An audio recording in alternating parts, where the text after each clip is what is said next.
So ngayon mga idol, ang pag-uusapan nga natin ay kung bakit nga ba sinugod ni Pain ang bayan ng Konoha. Pero kung bago ka pa lang sa akin channel, ay pindutin mo na yung like and subscribe din atin ang simulan.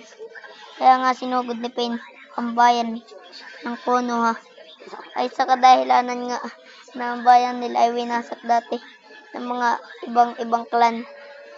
Hindi ko alam kung Uzumaki ba o Uchiha clan ang bumasak sa bayan nila Pain. Pero bago tayo mataas muna mag-shout out nga muna tayo. At sigurado kang tatapusin mo itong video na to. Para mas malaman mo kung bakit sinugod ni Pain. Ako no ha. Ay, baliw nagtawa. Ulitin mo. Ikaw na.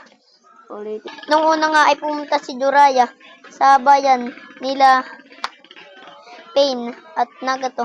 Nakita nga nila ang mga batang to, si Nagato na may Rinnegan, si Pain at si Nagato na may at si Conan, mga boy, yung nagsasabi ng summoning technique. At lumitaw nga dito si Naruto na katulad ng kanyang tatay na si Namikaze Minato. Sumugod siya kasamang higanteng palaka at nakasakay rin siya dito. Parang si Pain yung QB na may yung dambuhalang halimaw na may siyam na buntot to. Mga boy, tinalo niya nga to. Itong dambuhalang halimaw na may siyam na buntot.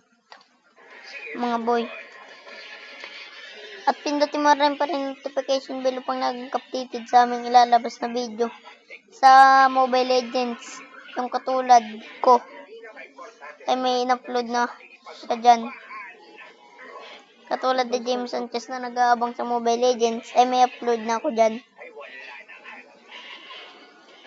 Yan mga boy.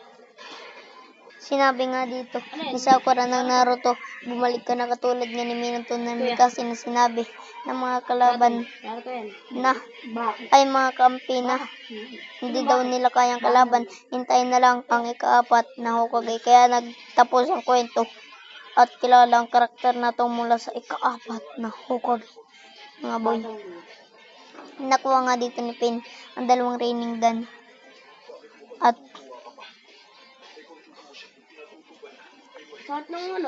parang ang Jiraiya at Naruto.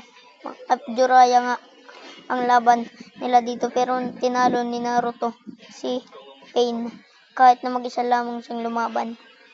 Napatay nga ni Naruto dito si Conan pati yung isang Pain.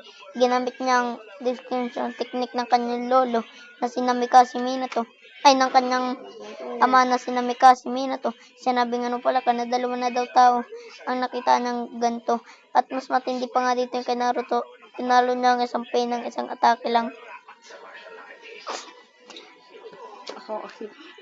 Ng isang atake lang. Umanga dito ang isang ninja na sinabing hindi daw nila makita.